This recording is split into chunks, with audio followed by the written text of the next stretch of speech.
Donc transformation de soi. En fait, ce désir de se transformer, ce désir de se développer, ce désir de grandir en tant que personne,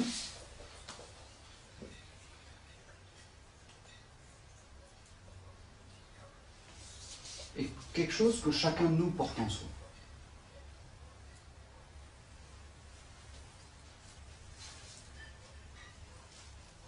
On se lance souvent dans de nouveaux projets, dans de nouveaux domaines de connaissances, dans de nouveaux domaines d'activité, nouveaux domaines de formation.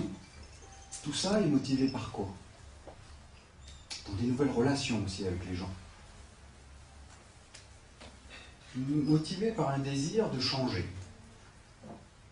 De changer souvent la situation dans laquelle on se trouve, ce qui est tout à fait normal. Si on est capable d'apporter un changement dans la situation dans laquelle on se trouve, il faut le faire. Mais cela provoque aussi un changement en nous. Donc ce désir de changement, de transformation est quelque chose de tout à fait naturel. Nous le portons tous en nous. Et c'est aussi une nécessité, je dirais.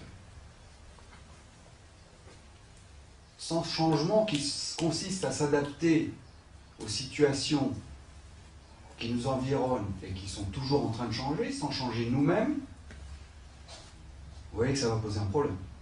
Donc c'est aussi une nécessité. À la fois nécessité et un désir naturel. L'autre volet ou l'autre manière de voir ce changement, c'est de dire aussi que nous avons aussi parfois tendance à résister au changement.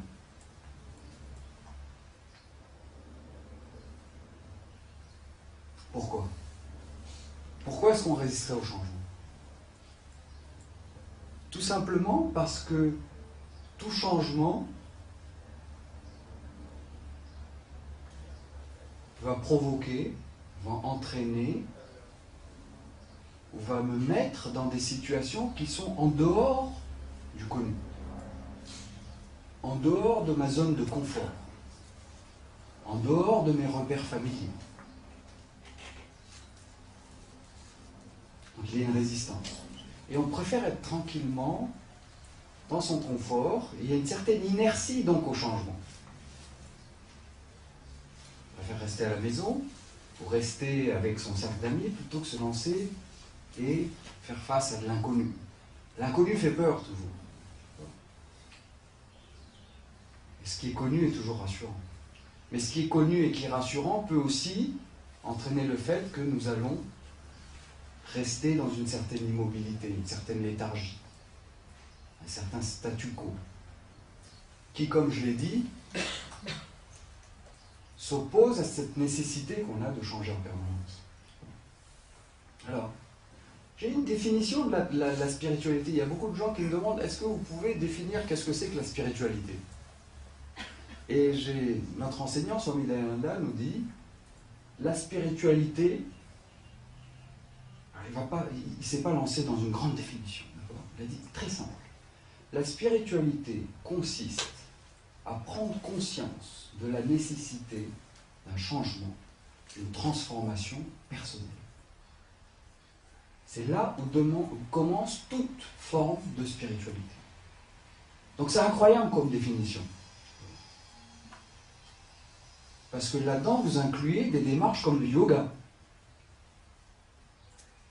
Vous commencez à changer en prenant conscience de vous-même, de votre corps, de la respiration, des mécanismes qui vous habitent. La personne aussi qui commence à s'occuper d'elle-même, à faire attention à son alimentation, ou à faire, on va y venir tout à l'heure, à prendre conscience de ces zones d'ombre de lui-même, qui quelquefois l'entravent. Lui aussi fait une démarche qui est le début d'une démarche spirituelle.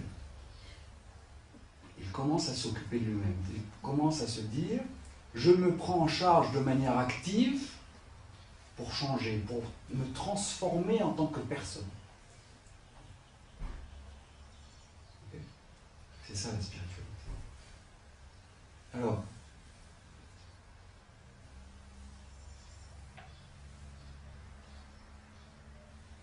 Le lien maintenant entre transformation personnelle, transformation de soi et connaissance.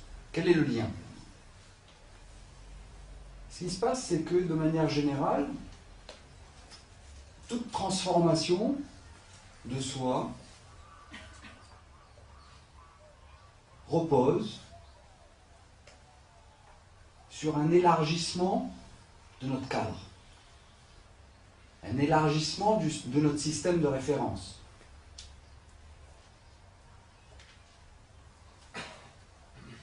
Notre connaissance est élargie, ce qui provoque en nous une certaine transformation. Alors un exemple. Je vais prendre cet exemple délibérément dans le domaine de la psychologie. Et les enfants. On a tous des enfants, et on a tous eu, étant donné qu'on vit dans une société, je dirais, où les deux parents travaillent, on a quelquefois à laisser l'enfant tout seul, avec une babysitter, quelqu'un d'autre, un jeune enfant en bas âge. Quelle est la perception de l'enfant? Quelle est la perception de l'enfant quand il se retrouve un soir, laissé tout seul, et il voit ses deux parents partir, ou le matin, le soir quand ils sortent, ou le matin quand ils doivent aller travailler, et qu'il ne va pas encore à la garderie ou à la crèche, etc. Quelle est la perception de l'enfant? Vous la connaissez? C'est un drame. Le sentiment, c'est quoi? Je suis abandonné. Je suis laissé tout seul. Mes parents ne m'aiment pas. D'accord? La perception de l'enfant est « je ne suis pas digne d'être aimé, les parents ne m'aimant pas me laissent ». Perception de l'enfant. Qu'est-ce qui va se passer? Cette perception de l'enfant peut, en général ça se passe bien, plus ou moins, d'accord? Mais cette perception, si j'ai eu des cas dans mes amis proches et dans ma famille proche, où certains enfants avaient été laissés pour plus de 3 semaines, 1 mois, 2 mois, tout seuls, alors qu'ils avaient 2-3 ans. 1 heure, 2 heures, 2-3 jours,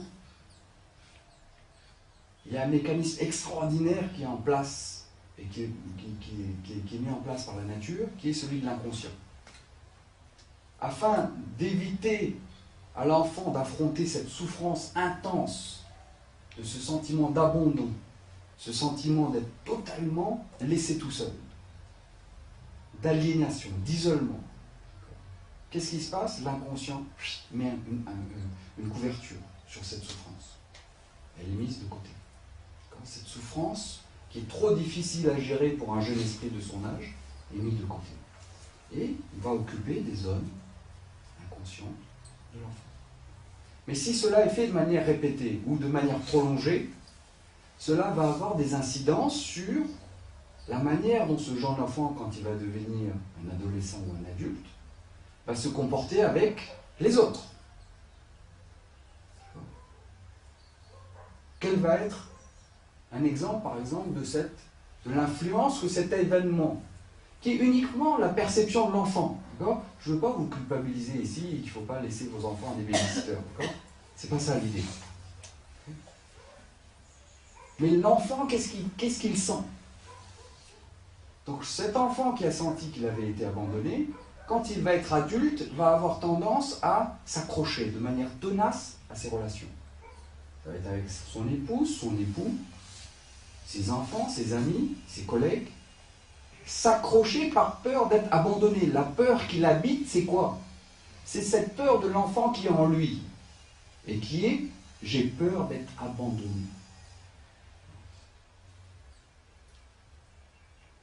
Et il va avoir une tendance peut-être aussi à contrôler. Parce que peur de l'abandon, ça veut dire, si je ne contrôle pas les relations et les gens avec qui je suis, ils risquent de partir et de me laisser. Alors, maintenant, ce jeune adulte qui a ses problèmes, dans ses relations avec ses collègues, avec ses amis, etc. Dû à cet événement-là, de son enfance. Dans quelles conditions il va pouvoir se transformer?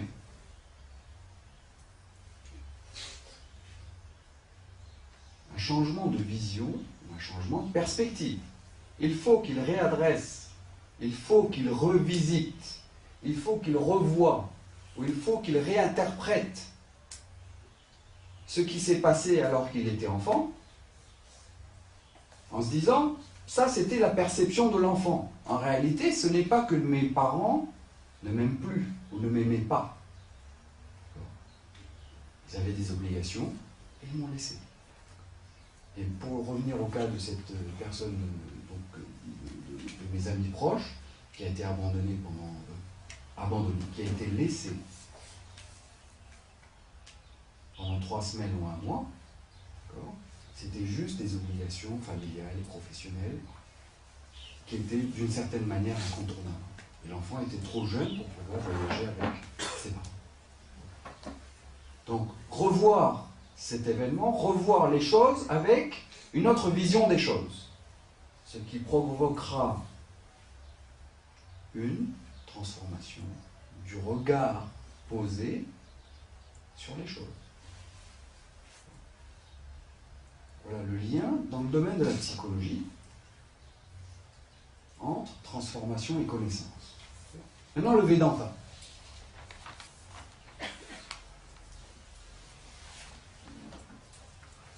Le Vedanta aussi parle de transformation.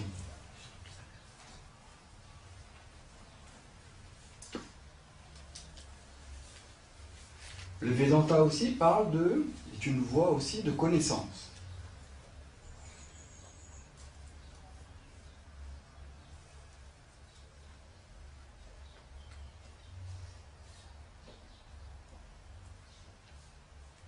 Pour ceux qui ne connaissent pas le Vedanta, très brièvement,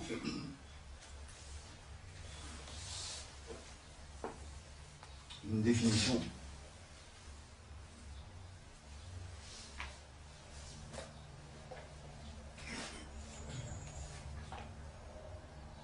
Le Vedanta est une tradition spirituelle. Donc, souvenez-vous de ce qu'on avait dit au sujet de la spiritualité. Une tradition qui se base sur des mots. La capacité qu'ont les mots des enseignants qui appartiennent à une tradition, une tradition d'enseignement, enseignant, élève, l'élève qui a appris de son enseignant, comme moi, et je continue d'étudier, à son tour partage ce qu'il a appris. Donc on a une lignée, une tradition d'enseignement qui se base sur les mots de certains textes fondateurs, une connaissance qui est transmise par certains textes fondateurs que sont la Bhagavad Gita, et aussi la portion finale des Védas. Le mot Veda lui-même veut dire vide, veut dire connaissance. Donc on a une tradition d'enseignement basée sur des mots qui nous aide à examiner la nature des choses, c'est ça le sujet de cette tradition d'enseignement de connaissance, examiner la nature de la réalité, de nous-mêmes, de l'univers, et de la cause de l'univers, c'est bien elle. Et quelle relation avons-nous avec l'univers? Quelle relation avons-nous avec cette cause de l'univers? Ce qui pourra entraîner en nous, et à chaque fois je voudrais revenir là-dessus, ce changement de vision, cette connaissance, cette nouvelle perspective des choses, en quoi cette nouvelle perspective des choses va m'aider à me transformer, à vivre mieux ma vie. Voilà le Vedanta. Okay. Alors, le Vedanta,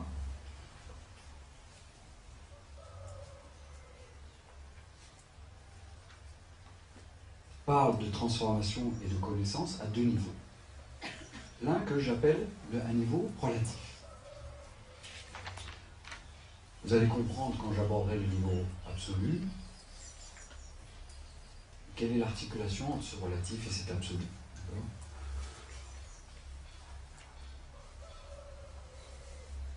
Au niveau relatif, donc,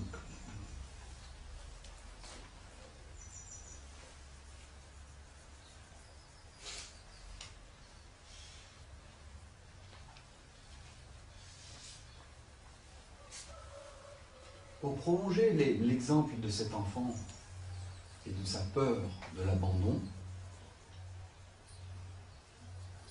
chacun de nous est habité, pas en permanence, hein. Je ne veux pas brosser un tableau sombre de l'existence humaine. On a aussi des moments de joie, des moments de grande découverte, de satisfaction, etc. Mais on est aussi habité parfois par des peurs. Des peurs qui peuvent être assez fondamentales. Alors, quels sont les genres de peurs qui nous habitent? Donc une, j'ai dit, cette peur de l'abandon. On peut la raccrocher à une autre peur qui est cette peur qui vient d'un sentiment d'isolation. Je suis tout seul. Même si je suis entouré de gens, la société moderne fait que ces espaces de parole, ces espaces de chaleur, ces espaces d'échange qu'il y avait avant dans les villages, qu'il y avait avant dans ces familles élargies, sont en train de subir, je dirais, l'impact de cette globalisation, de cette modernité, de cette société qui nous impose de plus en plus de réussir. Ce culte de la performance, etc. Donc toute l'énergie que nous avons est en général dirigée vers ce travail, au niveau professionnel, ce qui est bien, d'accord ? Mais se double à ça le fait que nous avons le sentiment d'être de plus en plus isolés par rapport au reste. Si vous voyez j'ai habité quelques années à Paris, 25 ans à Paris. Certains d'entre vous aussi doivent connaître la vie telle qu'elle est dans les grandes villes.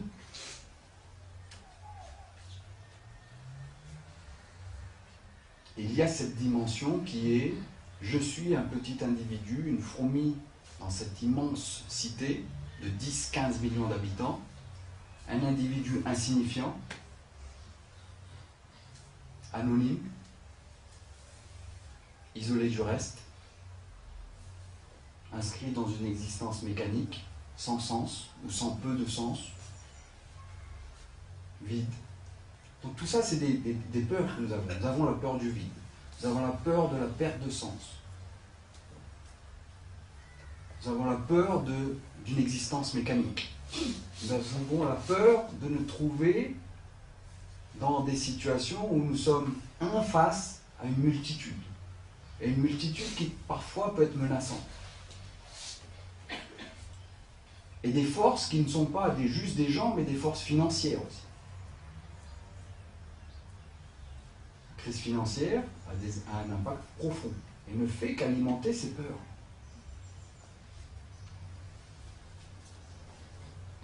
Écologie, on m'a dit qu'ici à La Réunion, c'est la première fois que cet hiver, j'étais au tampon, cet hiver a été si clément.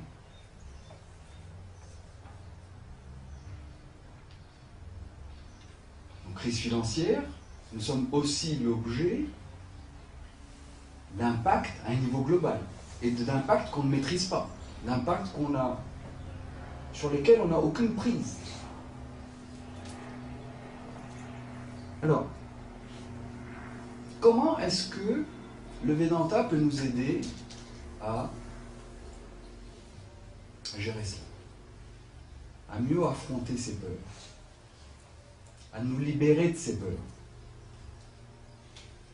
Quelle est la vision, quelle est la connaissance que le Vedanta peut nous donner, ces textes, qui nous aidera à vivre mieux.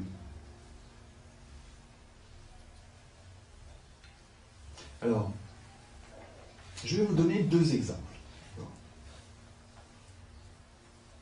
Je voudrais, sur ce niveau qui est celui de la transformation relative de la personne et des connaissances qui vont induire cette transformation relative, vous donner deux exemples. Un, et qui est celui du fait de l'interconnexion de toute chose. Tout est relié. Nous ne sommes pas un individu, nous ne sommes pas des individus séparés du reste du monde. Que nous le voulions ou non, nous sommes connectés à l'ensemble de l'univers, à l'ensemble de la société, à l'ensemble de tout ce qui se passe autour de nous. C'est ce que j'ai dit d'ailleurs en parlant de cette crise financière, de ces catastrophes écologiques, etc., ces changements climatiques. Alors, on peut se poser la question, ok, je suis interconnecté, mais ça ne fait que rajouter à mon insécurité, en fait. Quand je vois la puissance de ces forces, de tout ce qui peut arriver et sur lequel je n'ai aucun contrôle, le fait que tout ça soit interconnecté n'améliore pas, je dirais, la manière dont je vais vivre tout ça. C'est pour ça qu'il y a une dimension ici qu'il faut rajouter. Et cette dimension,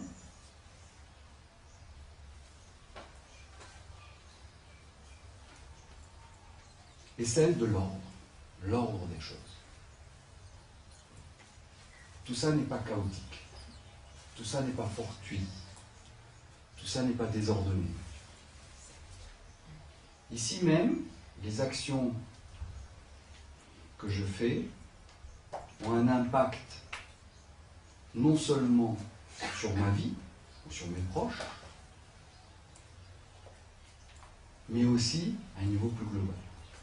Et les actions des autres ont un effet sur l'ensemble des individus qui composent cette société. Tout cela est articulé par un grand ordre. Alors comment voir cet ordre dont parle le Vedanta ? Est-ce que c'est une croyance ? Est-ce que je suis en train de vous dire, voilà, le Vedanta et les textes du Vedanta parlent d'une croyance, c'est l'existence d'un ordre qui relie toutes choses, dans différents niveaux, dans différents domaines. Ce n'est pas une croyance. Je vais vous faire voir ici les dimensions de cet ordre. Voir, comprendre, assimiler. Cet ordre, la manière la plus simple d'apprécier l'existence d'un ordre, dans lequel ma vie aussi est inscrite, est cet ordre physique. L'existence d'un ordre à un niveau physique. L'ordre physique, qu'est-ce que ça veut dire ?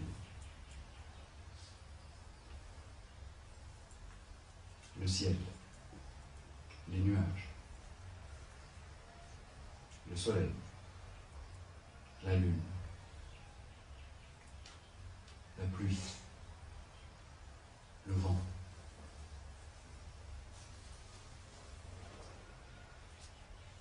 L'ensemble de ces phénomènes sont régis, sont gouvernés par des lois physiques. Qu'est-ce qui fait que notre planète, la Terre, a ce satellite qui est la Lune et s'inscrit dans un système solaire? Il y a des lois qui gouvernent ce mouvement ordonné des planètes, toutes ces planètes autour du Soleil. Le système solaire lui-même n'est qu'un des systèmes qui existent dans cette Voie lactée.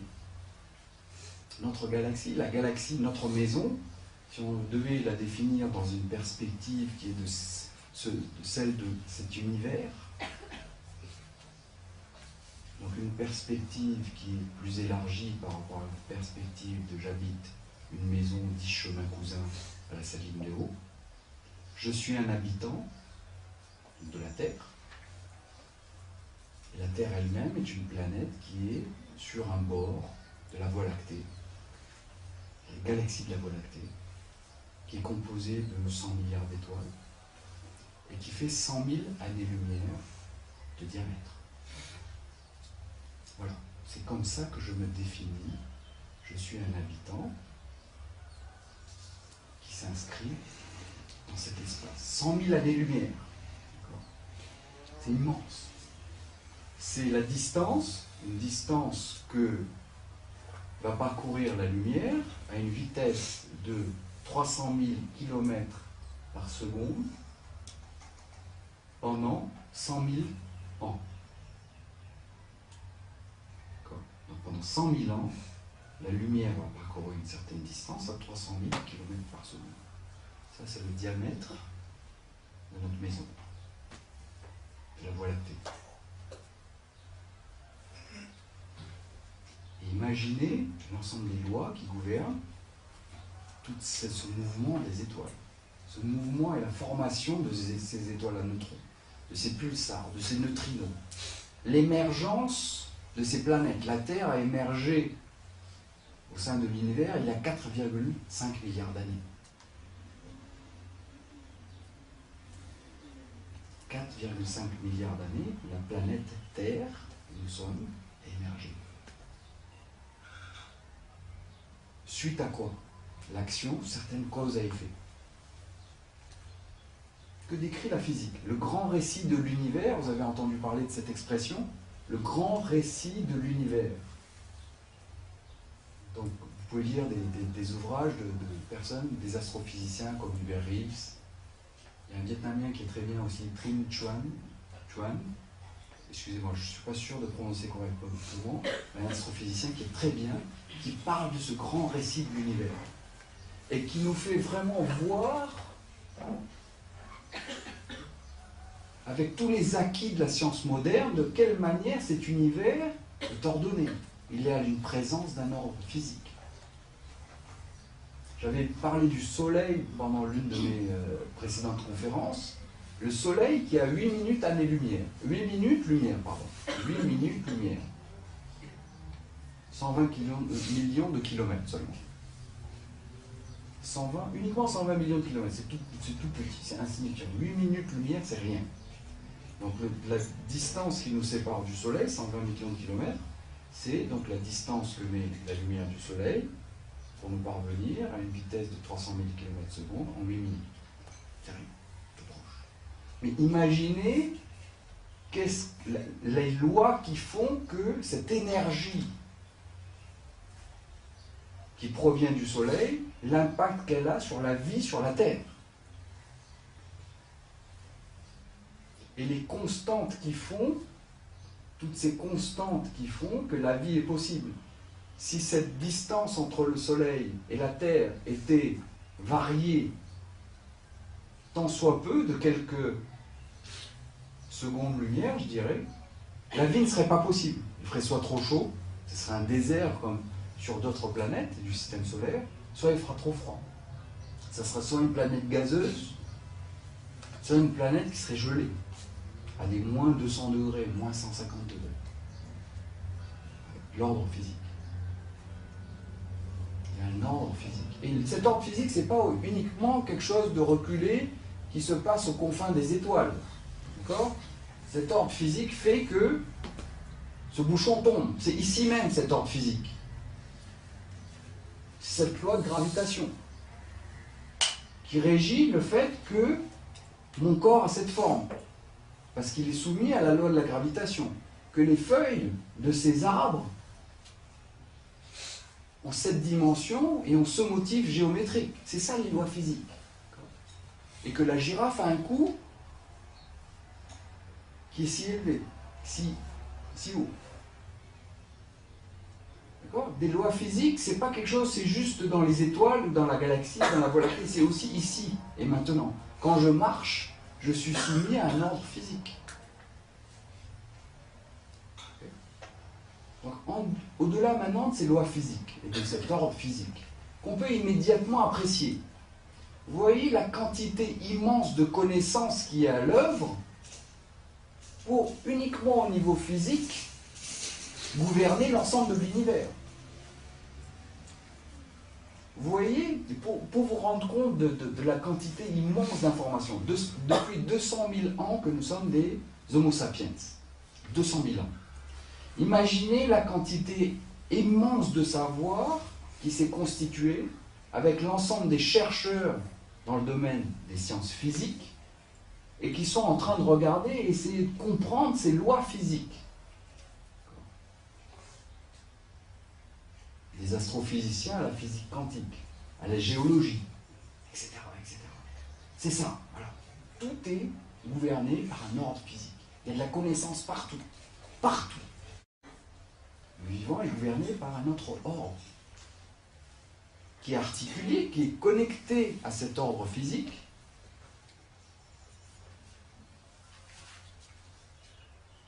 mais qui est distinct. La biologie, que ce soit la biologie végétale, que ce soit la biologie animale, au sein de la biologie humaine, au sein de la biologie humaine, la neurobiologie.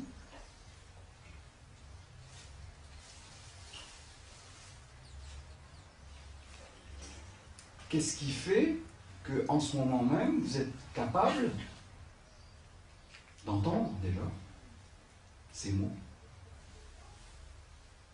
Entendre. L'audition. Vous prenez juste l'audition, c'est extraordinaire. On a du processus physique, la voix portée par des ondes qui parviennent à vos oreilles. Un signal qui est analysé par un nerf auditif qui transmet les informations au cerveau. Différentes aires cérébrales vont intervenir pour pouvoir faire sens de ce que je dis. Ce que je dis, ce ne sont que des sons. Et pourtant, il y a du sens qui se dégage, j'espère en tout cas.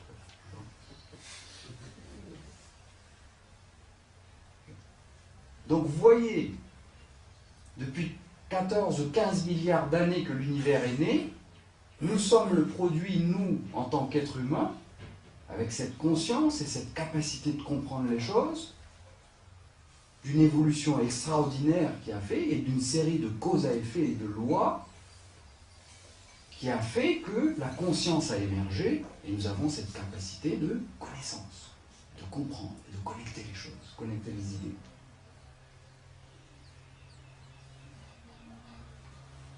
Ça, c'est un ordre à l'intérieur de l'ordre biologique qui fait que je suis vivant, qui est une émergence de la vie au sein de la Terre, il y a 3,9 milliards d'années, avec la première protocellule, comme un être unicellulaire, et qui a abouti jusqu'à moi, jusqu'à nous. Ordre biologique. Et l'ordre de connaissance, cette capacité de comprendre, ça s'appelle un ordre épistémologique. En langage savant, en langage philosophique. L'ordre qui fait que je suis capable de connaître et de comprendre les choses, d'articuler des idées, de faire des raisonnements. Il y a un ordre aussi qui est un ordre à l'intérieur, justement, ce qui nous préoccupe, c'est aussi l'humain. Un ordre extraordinaire qui est l'ordre psychologique. Donc je l'ai évoqué avec l'exemple de cet enfant, avec cette peur de l'abandon. Ce sentiment d'avoir été abandonné et de ne pas mériter l'amour de ses parents.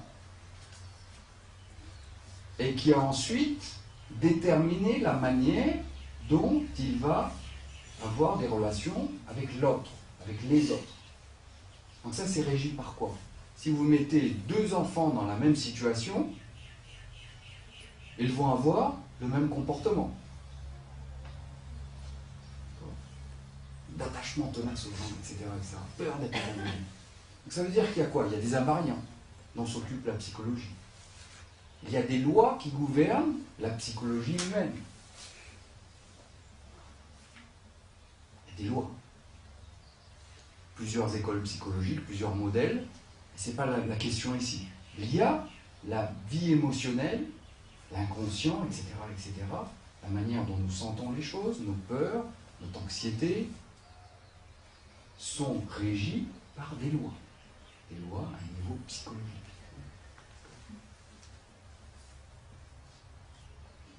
vu loi physique, un ordre physique, présent partout. Un ordre biologique, propre aux êtres vivants, quels que soient les êtres vivants. Un ordre épistémologique, à la fois humain et aussi les animaux. Les animaux sont capables aussi de voir, de perception et de faire certaines déductions. Un ordre psychologique. Donc vous voyez cette présence de l'ordre en toute chose à différents niveaux, dans différents domaines. Est-ce que vous pensez à d'autres ordres? Est-ce que vous pensez à d'autres ordres, des grands ordres comme ça, des domaines? Est-ce que quelqu'un a une idée d'un ordre qui ne serait pas inclus ici dans ces ordres que je viens de citer? L'ordre juridique. Pardon? Juridique, moral. Très bien, alors. Moral. D'accord. Juridique, c'est vrai qu'il y a une certaine réflexion sur la loi. Quelle est la nature de la loi? Et qu'est-ce qui doit régir les relations entre les êtres humains? On sait que les êtres humains ont une tendance à privilégier leur intérêt, qui est parfois au détriment de l'autre. Donc il y a cet système de loi qui gouverne les interactions de la cité. Et en fait, quand on regarde ces lois et la formulation de ces lois, en fait, on font écho à un ordre qui est l'ordre qu'on appelle du dharma. Qu'est-ce que c'est que le dharma? Le dharma est cette matrice de valeurs universelles, éthiques, valeurs morales, si on veut dire, qui sont communément admises et partagées par tous les êtres humains. Première chose, tout être humain, quelle que soit la civilisation à laquelle il appartient, l'ethnie, la religion, etc., et quel que soit le temps qu'il y a, que ce soit il y a 15 000 ans, ou que ce sera, si on existe encore en tant qu'espèce, dans 5 000 ans, chacun de nous sait pertinemment bien quoi? Que je ne veux pas que l'autre me fasse du mal. Je veux qu'il me traite avec considération. Je ne veux pas qu'il me mente. Je ne veux pas qu'il m'abuse. Je ne veux pas que l'autre me trompe.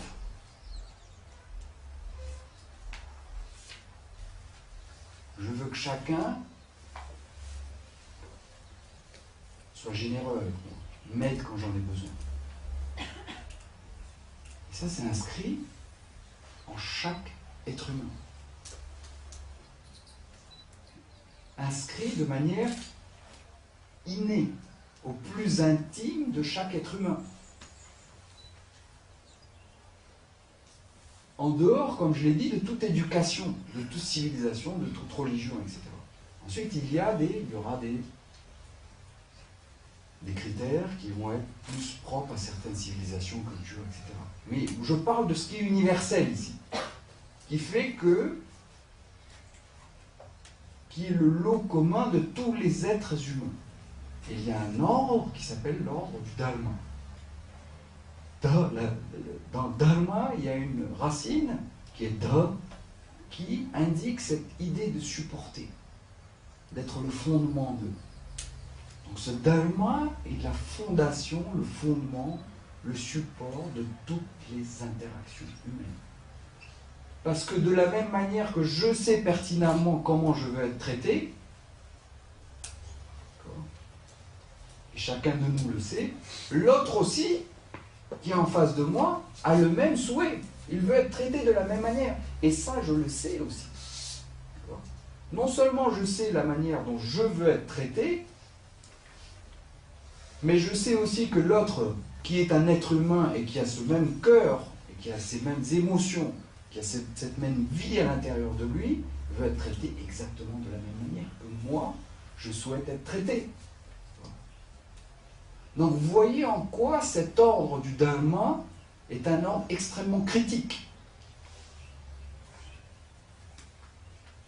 Critique parce que il va quoi? Quelles sont les implications de ça? De voir cet ordre. L'ordre physique, c'est de l'émerveillement. L'ordre biologique, c'est extraordinaire. La vie, il y a une quantité de connaissances extraordinaires qui est à l'œuvre dans tout l'univers. Maintenant, quand on va dans le psychologique ou dans le dharma, quelles sont les implications? Quelles sont les implications? Voilà. D'accord? Dharma. Responsabilité. Mes actions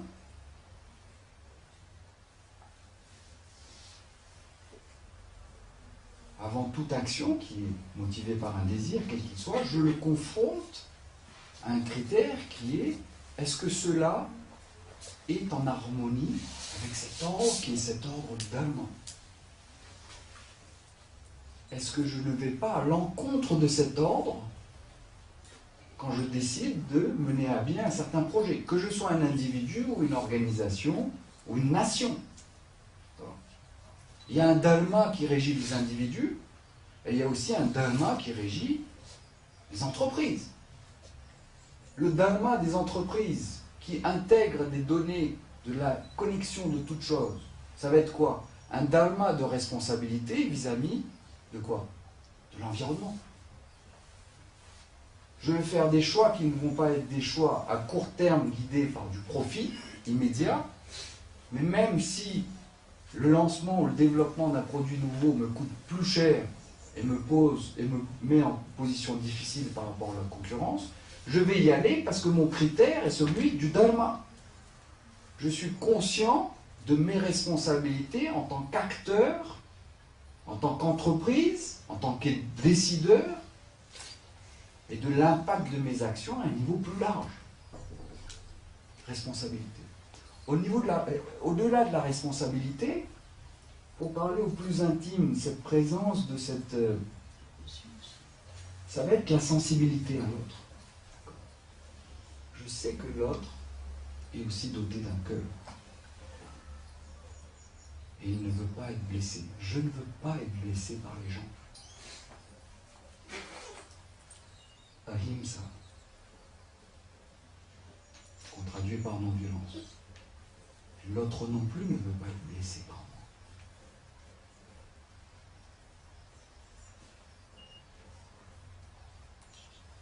Donc j'aurai à cœur, dans chacune de mes actions, dans mes interactions avec les autres, et là on est dans du domaine qui n'est pas forcément le domaine de la justice ou de la loi, d'accord? On est dans le domaine de cette sensibilité à l'autre. Essayez de ne pas le heurter. Essayez de le respecter. Ne pas le déranger outre mesure. Quand ce n'est pas nécessaire. Faire attention à avoir une certaine lucidité ou une certaine capacité à gérer ma parole.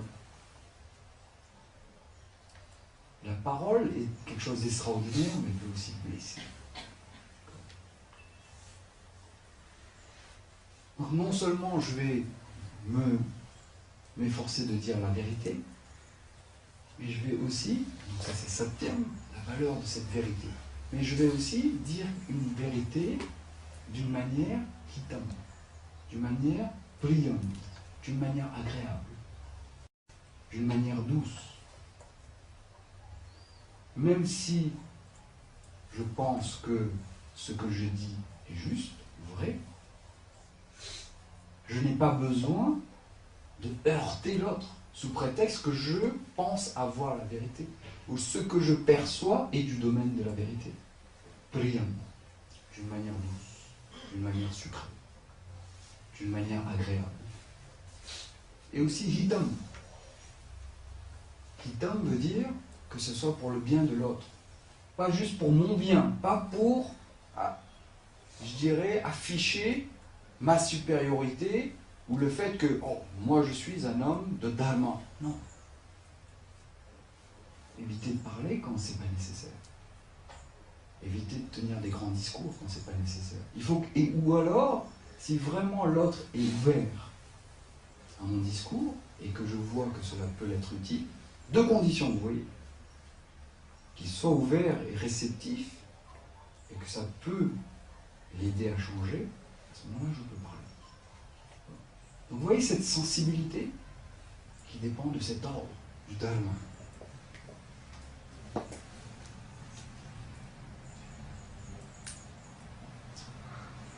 Un autre ordre qui est important. Autre chose, quelqu'un a d'autres ordres qu'il voit que je n'aurais pas mentionné?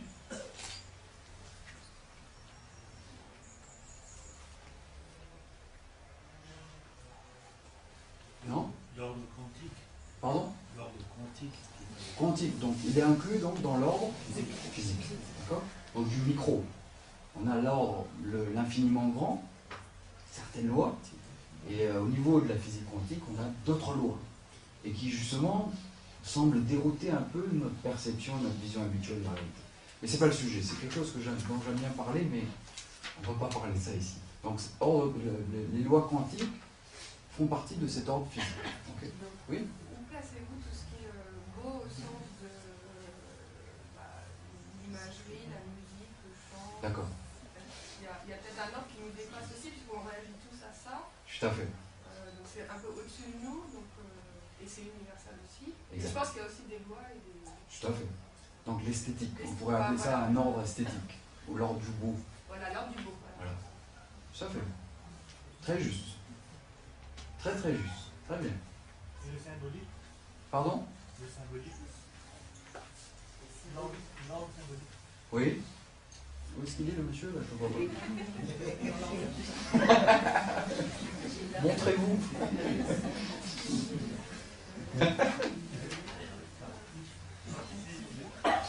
Ah d'accord. Ok. Voilà, l'ordre symbolique, vous le mettez plutôt dans l'ordre psychologique ou bien est-ce que c'est quelque chose Alors ça va être, oui, à la frontière du psychologique et de l'épistémologique. D'accord? Comment communiquer à l'aide de certains symboles, certaines réalités. D'accord? Et là, il y a une relation. Et il y a certains symboles qui sont tenus ou qui sont reconnus pour étant universels. Par exemple, le symbolisme de l'arbre ou de la montagne cosmique, qui est le centre, est quelque chose qui est partagé par toutes les civilisations, qu'on trouve dans l'arbre de Noël, des chrétiens. Mais aussi chez les chamans en Amérique du Sud, quand le chaman, le sorcier, lui, ou en Afrique j'imagine aussi, quand il veut communiquer avec le monde des esprits, etc., il emprunte soit une montagne, il va au sommet de la montagne, ou va au sommet d'un arbre. Donc c'est un motif qu'on retrouve à travers plusieurs cultures. Okay? Extraordinaire, d'accord? Donc là on est dans l'humain, et dans l'humain on a des invariants. On a aussi des différences, d'accord? Mais ces différences elles-mêmes sont régies par un ordre. C'est ça que je voudrais que vous compreniez. Il y a quelque chose qui est universel et fondamental, qui relie tout et qui sont des invariants, c'est un ordre. Et le fait même qu'il y ait des différences, que ce même symbole s'exprime de différentes manières dans différentes civilisations, et qu'il évolue dans un cadre géographique donné par emprunt à une autre culture, et que ce symbolisme de l'arbre cosmique devienne l'arbre de Noël dont on a l'habitude, et qui a intégré le christianisme, là aussi, ces échanges-là aussi sont reliés par quoi? Aussi par une chaîne de cause à effet, des lois. Oui. Donc en fait, Oui. ma question, est-ce que l'ordre d'Alma, Oui. ça s'écrit comment déjà d'Alma? On peut l'écrire D-H-A-R-M-A. Est-ce que l'ordre d'Alma et l'ordre spirituel? Alors, j'en parlerai dans la deuxième partie. Okay, je retiens cette question et je vais vous en parler. Pour juste vous donner un aperçu de réponse, je dirais, il y a aussi quelque chose qui est invariant en chacun de nous, qui est un désir de liberté. Un désir de liberté qui est un désir de liberté absolue. Donc je vais développer ça tout à l'heure. Et là, on peut dire que c'est du domaine du spirituel. Et ce désir de changement aussi est du domaine du spirituel. Je ferai la relation entre ces deux-là. Okay? Vous me rappelez si j'oublie. Alors, dernier ordre que je voudrais mentionner, qui est l'ordre qui relie toutes les actions. Donc on a vu que chacune de nos actions, ce que je suis actuellement, est le résultat de toutes les actions que j'ai faites depuis ma naissance.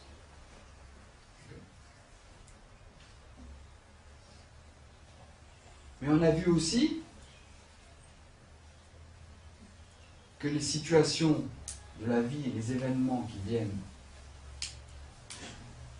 me visiter, auxquels je dois faire face, ne sont pas uniquement le résultat de mes actions. On a vu que je suis relié au reste, aux autres. Et donc, il y a aussi pris en compte quoi? Les actions des autres. Donc les actions des autres, à un moment donné, accumulées à mes actions,